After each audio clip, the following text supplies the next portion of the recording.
안녕하세요. 헬미 스마트 센터입니다.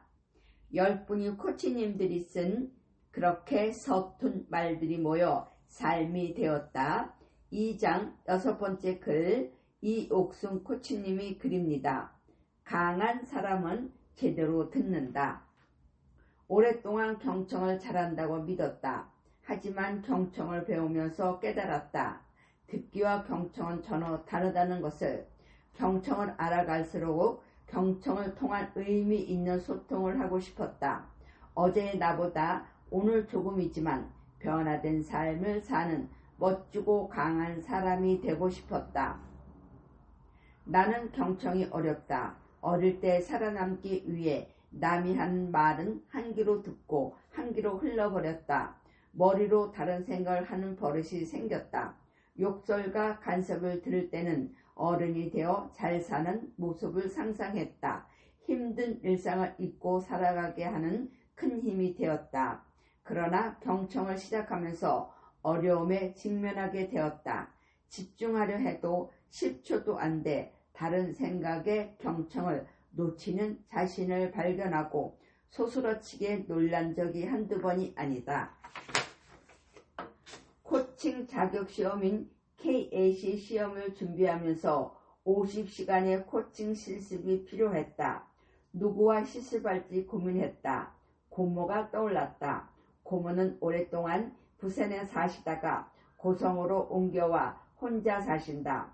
외로우실 것 같아 코칭을 제안했다. 흔쾌히 수락하셨다. 첫 코칭에서 고모는 몸의 불편함을 많이 이야기하셨다. 예전에 다친 곳이 회복되지 않아 힘이 없다. 넘어져 머리를 다친 것이 계속 아프다. 매일 다니는 병원 의사가 불친절하다. 물리치료도 효과가 없다는 내용이었다.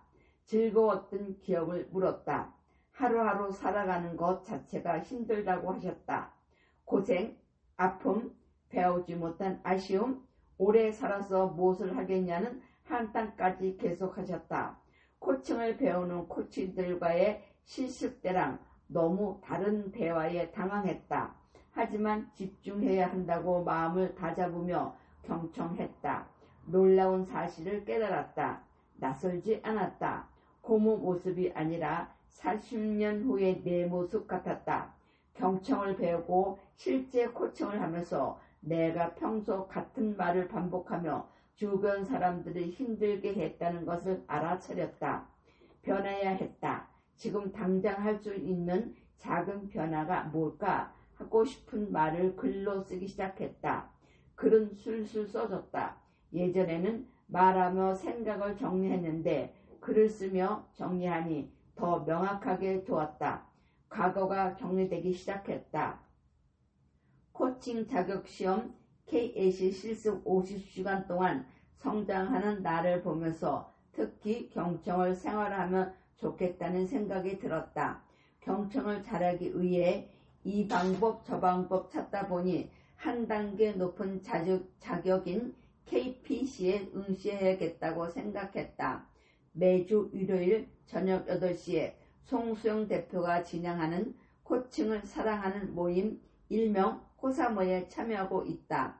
처음 코칭을 공부하는 사람부터 나처럼 코칭을 접한 지 2년이 넘는 코치 등 다양한 코치들이 전국에서 참여한다. 2025년 겨울 이지호 코치와 짝이 되어 코칭을 하게 되었다.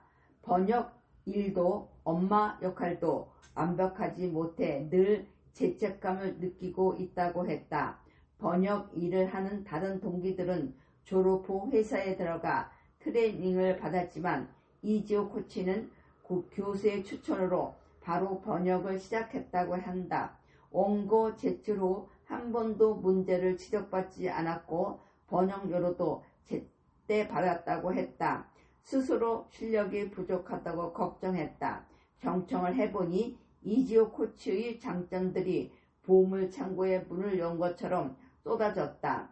주변 사람들도 이지호 코치의 성실함과 뛰어난 관리 능력을 이미 알고 있었음을 직감으로 알 수 있었다.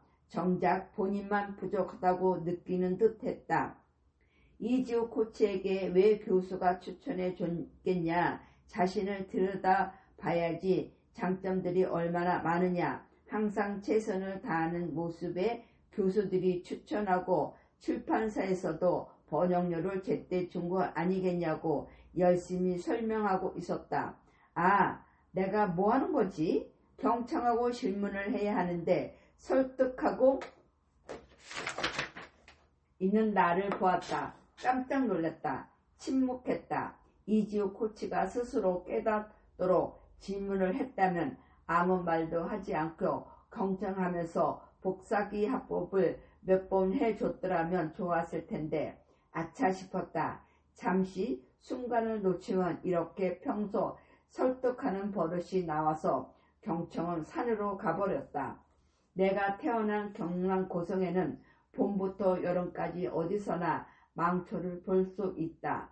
들길, 논둑, 사람 손길이 닿지 않는 곳에 조용히 피어난다. 망초는 일제가 우리나라에 철도를 놓으며 미국에서 들어온 침묵에 그 씨앗이 묻어 들어왔다고 한다. 낯선 땅에 떨어진 씨앗은 전국적으로 퍼졌다. 나라가 기울던 시기에 피어나 망초라는 이름을 얻었다. 시작은 우연이었고 배경은 아팠지만 그 꽃은 결국 어디에서든 뿌리를 내리고 살아남았다. 이 이야기는 이상하게도 나의 경청과 닮았다. 삶이 힘들던 시기가 있었다. 건강에 이상이 생기고 승진에 대한 압박, 인간관계 속 갈등까지 겹쳐 있었다.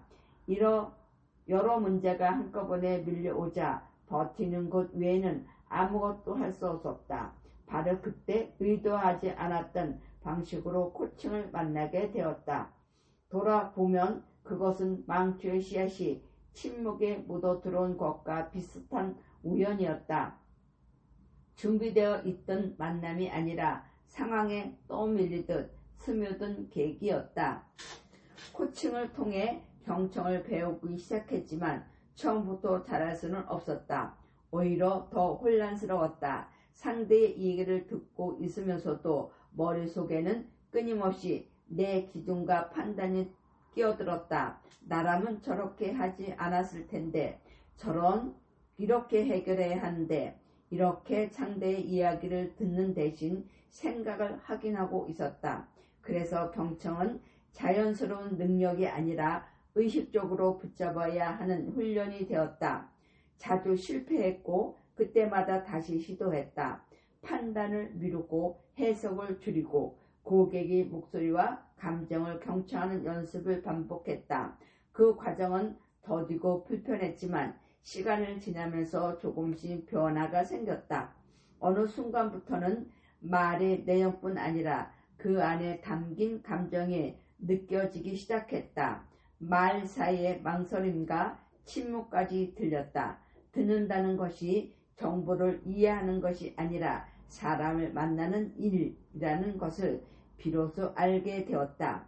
망초가 특별한 환경이 아니라 오히려 천박한 자리에서 더 잘 자라 퍼져나가듯이 나의 경청도 편안한 순간이 아니라 가장 흔들리던 시기에 시작되었다. 그래서 경청의 깊이가 더 깊어질 수 있었다. 결국 중요한 것은 어떻게 시작했는지가 아니라 그 이후에 어떻게 생활하느냐였다.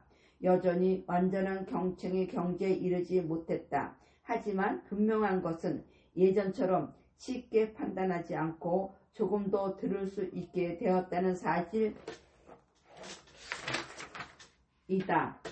오늘도 망초를 생각한다. 우연히 시작되었지만 끝내 자신이 자리에서 피어나는 꽃처럼 힘들지만 어렵게 조금씩 피어나는 경청의 꽃, 성장의 길이기에 계속 경청을 배우고 싶고 배우고 있다.